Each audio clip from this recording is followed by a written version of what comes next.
कि आत्मा जो है वो चित्त कैसे है, चित्त कैसे है, आत्मा चित्त कैसे है, चेतन कैसे है। सत्य तो है लेकिन चेतन कैसे है, वो इसी के साथ ही जुड़ा हुआ है। कहते अलुप्त प्रकाश सो चित्त है, आत्मा जाते अलुप्त प्रकाश है, जाते आत्मा चित्त है। कहते हैं अलुप्त प्रकाश, कहते हैं ज्ञान को। प्रकाश नाम ज्ञान का है। प्रकाश नाम में जैसे सूर्य या बल्ब का प्रकाश होता है, इसी को प्रकाश नहीं कहते, जानने को भी प्रकाश कहते हैं। आपने देखा हो ना स्कूलों में कॉलेजों में लेक्चरर आते हैं तो वो बोलते हैं साहब आप इस विषय पे थोड़ा प्रकाश डालिए, ऐसा शब्द का उपयोग करते हैं। तो प्रकाश मतलब ये थोड़ी है कि आप बैटरी लाइए साहब और भैंस पे प्रकाश डालना है, वो भैंस पे बैटरी लगा दी उसने, तो देख लो। एक वैज्ञानिक आए और उन्होंने कहा, खेती बाड़ी के लेक्चरर थे, कि साहब आप खेती बाड़ी के लेक्चर आए, जरा चनों पर प्रकाश डालिए, चने किस किस्म के होते हैं। और उन्होंने बैटरी जगाई और चने के ऊपर लाइट मार दी, गए देख लो ये प्रकाश हो रहा है। क्या उसको प्रकाश मानेंगे? वो उस चने के बारे में बताएंगे गहराई से, वैज्ञानिक तरीके से बताएंगे, जी चने में ये क्वालिटी होती है, इस तरीके से बोया जाता है, ऐसे फसल ज्यादा होती है, ये प्रकार के चने होते हैं, और उन प्रकारों में अलग अलग क्या क्या गुण होते हैं, वो उसका विश्लेषण करेगा। उसको कहते हैं प्रकाश डालना। तो क्या हुआ? ज्ञान है। प्रकाश मतलब ज्ञान है। ठीक है, तो कहते हैं हमारा ज्ञान कभी लुप्त नहीं होता। लुप्त मैंने छुप जाना, ज्ञान कभी भी नहीं छुपता। बेहोशी में भी क्या ज्ञान छुप जाता है? उठ करके तुरंत बता देते हैं बेहोश हुआ था, कितनी देर होगी, सारे कुछ बता देता है, बेहोश रहा, मेरे को कुछ पता ही नहीं था, उसका भी ज्ञान करा देता। किसी भी अवस्था में किसी भी काल में हमारा ज्ञान लुप्त नहीं होता है। जब हमारा ज्ञान लुप्त होता ही नहीं है तो फिर ज्ञान को क्या पाना है? अगर एक बार ये ज्ञान समझ में आ गया कि मेरा ज्ञान कभी भी लुप्त नहीं होता, कभी नहीं मिटता, तो फिर क्या ज्ञान को ढूंढना पड़ेगा, फिर ज्ञान को खोजना पड़ेगा? फिर तो पता है ज्ञान है हमारे पास। ये विशेषता क्यों बता रहे हैं? अगर आत्मज्ञान होगा, ज्ञानी होगा, तो ये चीजें उनके अंदर होंगी, उसका सत्पना कभी जाएगा नहीं, उसका ज्ञानपने में कमी होगी नहीं, कभी उसको ये नहीं लगेगा कि मैं ज्ञानी हूं, और ये भी नहीं लगेगा मैं ज्ञानी हूं। दोनों चीजें नहीं लगती, बड़ी विशेषता ही है। मैं ज्ञानी हूं ये बात भी लगना बुद्धि को है, और मैं अज्ञानी हूं मेरे को समझ नहीं आ रहा ये भी बात बुद्धि में हो रही है। दोनों ही, मेरे को समझ आ रही है, मेरे को समझ नहीं आ रही, मैं इस चीज को जानता हूं, मैं इस चीज को नहीं जानता हूं, ये दोनों बातें बुद्धि के अंदर है। दोनों को प्रकाशने वाला पीछे में, इनका दोनों का ज्ञान करने वाला इसके पीछे खड़ा है। सिनेमा घर में देखा आपने, सामने तो पर्दा ही पर्दा होता है, पीछे से लाइट आती है ऊपर, वो सारा खेल लेट का ही होता है। वहां हाथ मारो, जहां नाच रहे हैं, गा रहे हैं, उछल रहे कूद रहे, वहां हाथ मारो तो कुछ नहीं, पर्दा ही मिलेगा, और वो लेट पे ही सारा खेल हो रहा है। प्रेम मंदिर देखा वृंदावन में, फुहारे निकलते हैं, आपने देखा है? फुहारों के अंदर देख लो, पानी के अंदर भी वो लाइट डाल देते हैं, और पानी के अंदर, फुहारों के पानी के अंदर ही राधा कृष्ण का रास दिखा देते हो, डेली दिखाते हैं रोज शाम को। वो सारा खेल किसका? लाइटों का, लाइट का खेल है। उन्होंने पानी को ही पर्दा बना दिया, जल को पर्दा बना के उसी में उन भगवान का रास दिखा दिया। और प्रसन्न देख, क्या बात है, क्या कलाकारी, कलाकारी तो है, साइंस की विज्ञानी कलाकारी है। ऐसी कलाकारी परमात्मा ने हमारे पीछे फीट कर रखी है। खोपड़ी के पीछे आप बैठा हुआ है समझ रहा है कि मैं खोपड़ी हूं खोपड़ी कहते हैं आनंद आत्मा कैसे है? दो बातें होगी। तीसरी बात उन्हें कि आनंद कैसे है, आत्मा में आनंद रूप में कैसे जाने? परम परम कहिए सर्व से अधिक प्रिय का जो विषय है सो आनंद है। आत्मा विषय याते सर्व की परम प्रीत है, याते आत्मा ही आनंद है। कहते जो परम प्रिय, सबसे जो प्यारी चीज होती है वो प्रिय होती है, और जो प्रिय होती है वही आनंद होते हैं। जहां हमारी प्रियता होगी, जहां हमारी प्रियता होगी वहीं हमको आनंद मिलेगा। जहां हमारी प्रियता नहीं होगी वहां हमको आनंद नहीं मिलेगा। अब आप कहें कि जी मुझे रसगुल्ला खाने में आनंद आता है, इसका मतलब रसगुल्ले से आपकी प्रियता, रसगुल्ला आपको अच्छा लग रहा है। जब तक आपको रसगुल्ला अच्छा नहीं लगेगा तब तक रसगुल्ले से आपको आनंद आएगा ही नहीं। आप कहोगे जी मुझे ये काम करने में आनंद आता है, इसका मतलब वो काम आपको पसंद है। अगर वो काम आपको पसंद नहीं है, आप जोर लगा लो उसमें आनंद आ जाए तो आप मजबूरी में करोगे, सिर मार के करोगे, सिर पटक के करोगे, धक्का से करोगे, हो सकता है बीच में छोड़ दोगे। ठीक है, ज्ञान में आनंद होगा, रुचि होगी, ज्ञान में अगर प्रेम होगा, ज्ञान में अगर आनंद होगा, ज्ञान में अगर प्रेम होगा, रुचि होगी, प्रियता होगी, तो ज्ञान सुनने में भी आनंद आएगा। नहीं तो ज्ञान सुनने में भी आनंद आएगा नहीं, चाहे जितना मर्जी बढ़िया सुना दो। ऐसे ही संगीत में है, संगीत में जिसके संगीत में रुचि नहीं है उसके आगे भैंसा के बीन बजाओ वो खूंटा और पटा के भागेगी, डरेगी। और भैंस के सामने बीन बजाए, हो सकता है वो डर के मारे भाग जाए। उसके ज्ञान, जिसको संगीत के प्रति प्रियता है, जिसको अच्छा लग रहा है, रुचि है, उसको संगीत में आनंद आएगा। इसी प्रकार जिसको शादी कराने में आनंद हो, शादी अच्छी लगती हो, तभी शादी का आनंद है। और जो बाबा जी बनने के लिए घूम रहे हो और जबरदस्ती शादी कर दे, वो तो उसको ऐसा लगेगा कि मुझे तो फांसी चढ़ा दी। वो यही रोता रहेगा हमेशा कि मैं मुझे तो रास्ते दूसरे जाना था, डाल मुझे कहाँ दिया। पर पहली बात तो वो निभाएगा नहीं, निभाएगा तो रो रो के निभाएगा, क्योंकि उसमें उसकी रुचि नहीं है। बिना रुचि के, बिना प्रियता के संबंध भी। और जहां जहां भी हमको आनंद मिल रहा है, जिस चीज में, और जो जो भी हम कार्य कर रहे हैं, वो अपनी रुचि के लिए कर रहे हैं और अपने आनंद के लिए कर रहे हैं। उनमें अपनी रुचि होती है पहले, और फिर वो चीज में जिसकी रुचि है वही चीज जब हमें मिल जाती है तो हमको आनंद आता है। ठीक है ना। तो प्रिय कौन है, सबसे ज्यादा प्रिय कौन है, पहले ये समझिए। भी मेरा ही, मुझे आनंद मेरे में ही आएगा तो मैं ही प्रिय हूं। ये कैसे, मुझे पता कैसे चले मैं प्रिय हूं? भी सबसे प्यारा मैं ही अपने आप को हूं, ये बात कैसे पता चलेगी? आप कहोगे जी साहब हमको तो सबसे ज्यादा प्रिय धन है, रुपए के पीछे हम कुछ भी कर सकते हैं, मुझे तो धन सबसे प्रिय है। ठीक है, मान लिया कि आपको धन प्रिय है, सभी को धन प्रिय है, धन के पीछे सभी लोग काम कर रहे हैं, सुबह से लेकर शाम तक धन कमाने में लगे हुए हैं। ठीक है, कोई बुराई नहीं है, कर ही रहे हैं सब। लेकिन वो धन किस लिए कमा रहे हो? जब आपको अपनी कोई प्रिय वस्तु खरीदनी हो, फिर आप धन देने में देर लगाते हो? 1 मिनट में निकाल के दे देते हो। जिसको पूरी मेहनत से, पसीने से, बड़ी रुचि से कमाया था, और उसी से जब आपको चीज खरीदनी होती है, 1 मिनट में निकाल के ले भाई, ले आ फटाफट। वो कहते हैं जी 2 रुपये फालतू लगे, 100 रुपये फालतू लगे, क्या बात है, जब लेनी है तो लेनी है, पसंद आ गई, गले खत्म है। वस्तु की पसंद के पीछे रुपयों को फेंक देते हो आप, तो रुपये से प्रिय वस्तु हुई ना, वही। ठीक है, और वस्तु से, वस्तु भी प्रिय है, रुपया भी प्रिय है, बहुत कुछ प्रिय है हमको। लेकिन बेटा या पत्नी या घर का कोई खास सदस्य बीमार हो जाए, तब वस्तु भी, एक गाड़ी लेनी है, अब गाड़ी बहुत अच्छी लग रही है, गाड़ी खरीदने का मन भी बहुत है, पैसे भी हाथ में है, लेकिन उधर घर का कोई खास सदस्य बीमार हो गया तो कहिए गाड़ी देख रहे हैं भाड़े में, पहले डॉक्टर के पास ले आके इसका इलाज कराएंगे। आप डॉक्टर को उसका इलाज करने के लिए पैसा खर्च कर दोगे। तो वस्तु से, पैसे से ज्यादा प्रिय वस्तु में, वस्तु से भी ज्यादा प्रिय किस में आ गई? अब व्यक्ति में, संबंधी जो है, संबंधी में आ गई नहीं, जो संबंधी व्यक्ति उनमें आ गई।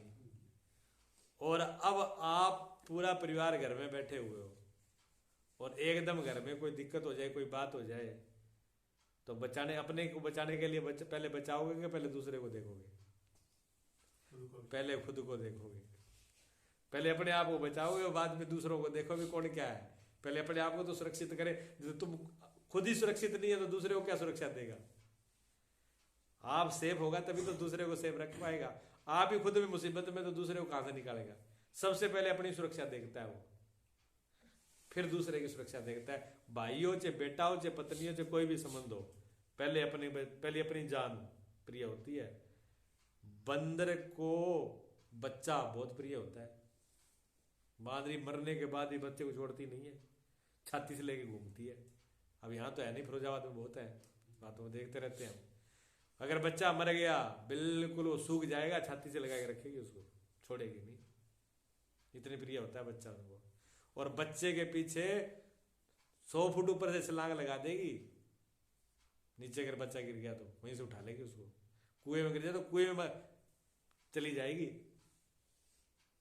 एक बार आश्रम में, वहां आश्रम ऊंचा है, बच्चा नीचे आ गया आंगन में, तो ये सब लोग पूरे बंदरों ने, ऐसी उनकी भाषा है, एक चिलकारी मारते पूरे बंदर इकट्ठे हो जाते हैं। पूरा आश्रम घेर लिया, जैसे पूरे बॉर्डर के ऊपर अभी युद्ध लगने वाला और उधर से फायरिंग होने वाली है, और मिलिट्री वाले तैयार हो गए, बिल्कुल ऐसे तैयार खड़े चारों तरफ से। ये समझो किसी बंदे की हिम्मत नहीं पड़ी कि आंगन में चला जाए। सब कुंडे लगा कमरे बंद करके अंदर हो गए। ऊपर से बंदरी, फिर सब आसे पासे खड़े रहे। अब वो बंदरी भी चिल्लाती रही। फिर एक बड़ा बंदर, जो सरदार बंदर, उनमें एक सरदार बंदर होता है, वो सरदार बंदर आया और आकर के वो आंगन में उसने छलांग लगाई। छलांग लगा करके और बंदरी को बच्चा दे करके, और बंदरी के एक दिया थापड़ खाई उसने कि यहाँ आके स्वर बजा रहे, तेरे बाप को ले आ नहीं जा रहा। हकीकत देखा मैंने, ये फिरोजाबाद की बात है। मैंने कहा देख लो इनको भी कितना ज्ञान है। उसने कहा तुमने वो शोर बचा के पूरी दुनिया इकट्ठी कर ली, बच्चे को नहीं उठाया, तो एक प्रकाश से दिया उसके। उनमें बड़ी मेजोरिटी होती है, बड़े बड़े नाटक होते हैं उनके, देखने वाले हैं। ज्ञान तो उनमें भी होता है ना। तो दूसरे के से शरीर से प्रिय अपना शरीर है। जब आफत आती है, मौत की आफत आए, तो बंदरी जो है जब डूबने लगती है पानी में, खतरा पैदा हो तो अपने बच्चे को छोड़ देती है। अगर बंदरी डूबने लगती है जल के अंदर तो बच्चे को भी छोड़ देती है, अपने को बचाती है, पहले बाहर हो जाएगी तुरंत। कितना ही प्रिय हो, अपनी जान दूसरे से प्रिय है। जब जान की बात आती तो बंदा अपनी जान की पहला परवाह करता है। अच्छा, अब अपने शरीर पर आ गए। शरीर में भी अगर चोट पड़ती हो तो आप किसकी रक्षा करते हो? अगर शरीर पर किसी ने आप पे वार किया तो आप क्या बचाते हो? आंखें, अपनी आंखें, नाक, कान। आप ये बताते हो इंद्रियों पर चोट है, शरीर पर आ जाए पहले लठ लग जाए कोई बात नहीं। आप कहोगे शरीर पे लठ लग जाए कोई बात नहीं, लेकिन आंख पे और पे नाक पे गड़बड़ नहीं होनी चाहिए, क्योंकि इस शरीर से प्रिय ये इंद्रियां है। शरीर से भी ज्यादा प्रिय क्या है? इंद्रियां। अच्छा, अब इंद्रियों पर बात आ गई, अब इंद्री गड़बड़ हो गई। मान लो आंख ने परेशान कर दिया या कान ने परेशान कर दिया, तो आप डॉक्टर से क्या करते हो? यार इसका छापा मेट, इसने परेशान कर लिया, ना दिन में चैन ना रात को चैन, सोने नहीं देता है, परेशान कर लिया, कर करा दिया ऑपरेशन, आंख बंद होती बंद हो जाए, ऐसी सार लूं, एक आंख से काम चल जाएगा। अब देख लो, जब अपने मन पे बात आ गई, दुख, जब मन में दुख होने लगा, उससे पीड़ा होने लगे, तो इंद्रियों को भी हम त्यागने लगे। और जब मन से भी हम दुखी हो जाते हैं, जब मन से भी दुखी हो जाते हैं, तब दुनिया में कोई अच्छा नहीं लगता हमें। फिर क्या कहते हैं? हे परमात्मा अब उठा ले, तब मृत्यु को याद कर लेते हैं। जब आदमी मन से पूरा दुखी होता है तब आत्महत्या करता है, उससे पहले नहीं करता है। मन से पूरा दुखी हो जाएगा, मन बुद्धि से, तब आदमी जब निराशित हो जाता है पूरा, तब फिर इससे सोचता है कि अब उठा ले, अब कोई फायदा नहीं है जीने में। मतलब अब उसका मन भी दुखदाई हो गया, इंद्रियां भी दुखदाई होगी, शरीर भी दुखदाई हो गया। वो सबसे छूटना चाहता है, अपने आप को बचाना चाहता है। अब अपने पर आया है वो, मैं सुखी, वो शापा मेटे मैं सुखी रहूं, इसने तंग कर लिया मुझे।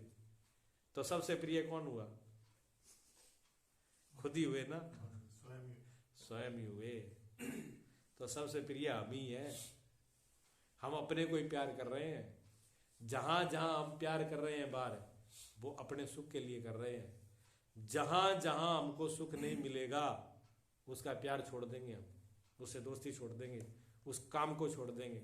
जिस काम से हमें आनंद खुशी नहीं मिलेगी, नफा नहीं मिलेगा, फायदा नहीं मिलेगा, उस काम को छोड़ देंगे। आदमी नशा करता है सुख के लिए। अगर नशे में सुख ना मिलता हो, चाहे वो थोड़ी देर को ही है, चाहे बुलावा ही है, चाहे थोड़ी देर को बुद्धि शांत होती हो, लेकिन कुछ ना कुछ तो मिल रहा है ना, तभी तो कर रहा है। अगर वो भी नहीं मिले उसे तो छोड़। और जब जिस दिन वो नशा भी उसको लगना लगे कि मेरे लिए दुखदाई बन गया, अब इससे मैं मरूंगा, उसी दिन छोड़ देता है।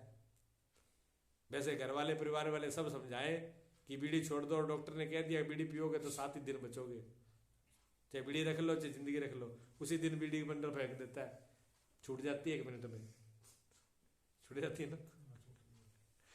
मोती क्यों? अपने आप को बचाना है प्रियता के। तो सुख के लिए हम जितने भी काम कर रहे हैं सुख के लिए कर रहे हैं। घर गृहस्थी में भी सुख, जहां सुख नहीं मिलता दिखता आदमी उसका त्याग करता है। तो सुख प्रिय है, और सुख कहाँ है? आत्मा। वो जो उधर से घूम के आ रहा है, बेशक हो सकता है कि दूसरे आदमी से हम ले रहे हैं सुख, वो शीशे वाली बात है कि यहाँ आंखों से निकल करके शीशे के अंदर दृष्टि गई और शीशे में जाकर फिर लौट के अपने पे आई, तो लग तो ये रहा है कि उससे सुख आ रहा है, सुख उससे नहीं आ रहा। अब सुख तो अपना ही आ रहा है, लेकिन उसके वहां जाकर के वृत्ति लौट के आ रही है अपने पास, सारा उसका ले लिया उसने, जबकि सुख अपना ही आ रहा है। सुख दूसरी जगह कहीं से भी नहीं आता, किसी में भी। तो आत्मा क्या है? आनंद रूप। यही तो कह रहे हैं, उन्होंने समझाया कि आत्मा आनंद रूप कैसे है। आनंद रूप इस तरीके से है। अगला विशेषण है कि आत्मा जी ब्रह्म रूप कैसे है। ब्रह्म, ब्रह्म शब्द का क्या मतलब है? ब्रह्म शब्द का अर्थ समझ लीजिए, तब बात में समझ में आ जाएगी। ब्रह्म शब्द का मतलब होता है व्यापक। आगे भी मैंने बताया था कि अगर किसी व्यक्ति के अंदर बहुत ज्यादा गुण हो, एक आदमी में बहुत ज्यादा गुण है, और मैंने आपको कहा कि जी एक ही शब्द में बताना है उस आदमी के बारे में, एक शब्द में उस आदमी के गुण बता दो, जाना हजारों गुण है एक आदमी में, और उसको एक ही शब्द में बताना, तो क्या बोलोगे आप? कौन सा शब्द बोलोगे? बताइए। सर्वगुण संपन्न। सर्वगुण संपन्न, कि सर्वगुण संपन्न है जी। अब सर्वगुण संपन्न कह दिया तो बात खत्म होगी, भी कोई पीछे गुण बचा ही नहीं, सारे गुण आ गए उसमें, एक शब्द में सब चीज आ गई। इसी प्रकार सब कुछ बताना हो परमात्मा कैसे है, तो कि जी ब्रह्म रूप है। ब्रह्म इतना व्यापक है, इतना बड़ा है। ब्रह्म का मतलब होता है विस्तार, ब्रह्म का मतलब बड़ा, इतना बड़ा जिसकी कोई सीमा ही नहीं है, जिसमें सब कुछ आ जाए, जिसमें सब कुछ आ जाए, ऐसा ब्रह्म। ब्रह्म कोई ब्रह्म नहीं है, ब्रह्म कोई के रूप रंग नहीं है। ब्रह्म ये विशेष रूप से इसकी गुणत्वता है। तो कहते हैं आत्मा सत्य चित्त आनंद रूप, श्रुति युक्ति और अनुभव से सिद्ध है। कि जब ये बात समझ में आ गई अनुभव में कि आत्मा सत्य चित्त है, आनंद है, सत्य चित्त आनंद है, ये हमको अनुभव में भी आ रही है, और ये श्रुति में भी लिखा हुआ है, ठीक है, और ये युक्ति से भी सिद्ध है। श्रुति में, वेद में, शास्त्र में लिखा है, तीनों बातें, ठीक है। ब्रह्म भी शास्त्र उपनिषद में सत्य चित्त आनंद रूप के है, और ब्रह्म को भी सत्य चित्त आनंद रूप बताया शास्त्रों ने। इसलिए आत्मा ब्रह्म रूप है। जब ये 3 बातें सत्य है तो चौथी बात भी सत्य है। ये 3 बातें उसमें मिल गई तो चौथी अपने आप है उसमें, क्योंकि ये बात वेद ने उसमें बताई है, ये बात वेद में इसमें बताई। जब वेद की बातें ये सत्य है तो ये भी सत्य है। एक आदमी ने बताया कि जी इस आदमी में ये गुण है, ये 4-5 गुण है। कहते जी 4 गुण तो मुझे दिख रहे हैं इसमें, ये भी दिख रहा है, ये भी दिख रहा है, लेकिन 5वां गुण नहीं दिख रहा। तो बताने वाला क्या कहेगा? क्या जब तुझे 4 दिख रहे हैं तो 5वां भी उसी में है, तेरे देखने में कमी हो सकती है, पर फर्क नहीं है मेरी बात में, ठीक है। तो जब वेद कह रहे हैं कि वो सत्य चित्त आनंद है, और वेद ही कह रहा है कि ब्रह्म है, तो 3 बातें सत्य है तो चौथी भी सत्य है। ब्रह्म नाम व्यापकता का है, पूरा व्यापक सब जगह है। जिसका देश ते अंत न हुए सो व्यापक। व्यापक कहते हैं जिसका देश, देश का मतलब कि आकाश हिंदुस्तान में तो है पर पाकिस्तान में नहीं है। आकाश जो है वो हिंदुस्तान में है लेकिन अमेरिका में नहीं है। जचेगी बात? नहीं जचती ना, क्योंकि आकाश व्यापक है तो बस सभी जगह देश में है। अब ये कहो जी आकाश हमारे घर पर तो है लेकिन आश्रम में तो नहीं मिलेगा, तो परिच्छिन्न हो गया, एक जगह है दूसरी जगह नहीं है, तो व्यापक कहाँ है, छोटा हो गया। व्यापक बोले सब जगह, तो ब्रह्म नाम ही व्यापक का है आकाश की तरह, तो वो सब जगह है। आत्मा जो ब्रह्म से भिन्न हुए तो देश ते अंत वाला होएगा। अगर आत्मा उस ब्रह्म से अलग है तब तो फिर छोटा हो जाएगा, यहाँ है वहां नहीं है, वहां है, एक चीज यहाँ है वो दूसरी जगह नहीं है, तीसरी जगह नहीं है। जब वो आत्मा ब्रह्म रूपी है यानी आकाश रूपी है तो फिर वो सब जगह है, सिद्ध है। इसे न समझ में आ रही न दिखाई दे रही तो वो कमी हमारी हो सकती है, लेकिन वो तो है, उसके होने में तो फर्क नहीं है। हाँ, अध्यास ब्रह्म कैसे हो जाता है, कल बताया था ना, अध्यास हो गया कि घड़ा उठा करके हम यहाँ से खेत में ले गए, खेत से हम फिर बाजार में ले गए। अब घड़ा तो हम ले जा रहे हैं जगह जगह पर, तो घड़ा तो एक से दूसरी जगह पे जा रहा है, पर घड़े के अंदर जो आकाश है वो तो नहीं जा रहा। वो पोला खालीपन तो वो सब जगह, वो यहाँ भी है वहां भी है वो भी है, जहाँ मर्जी ले जाओ, उसको थोड़ी ले जाया जा रहा है। वो तो उसकी जो परत है, जो दीवार बनी हुई है घड़े की, उसकी वजह से लग रहा है कि आकाश जा रहा है, साथ में आकाश नहीं जा रहा है। उसको तोड़ दो, घड़े को तोड़ दो, फिर घड़े वाले आकाश को ले जाके दिखाओ मुझे, चला जाएगा? वो सब जगह ही है। अब मैं कहूंगा जी आप ये ऐसा करो, जो इस कमरे के अंदर वाला आकाश है ना, इसको निकाल के बाहर कर दो, हो सकता है?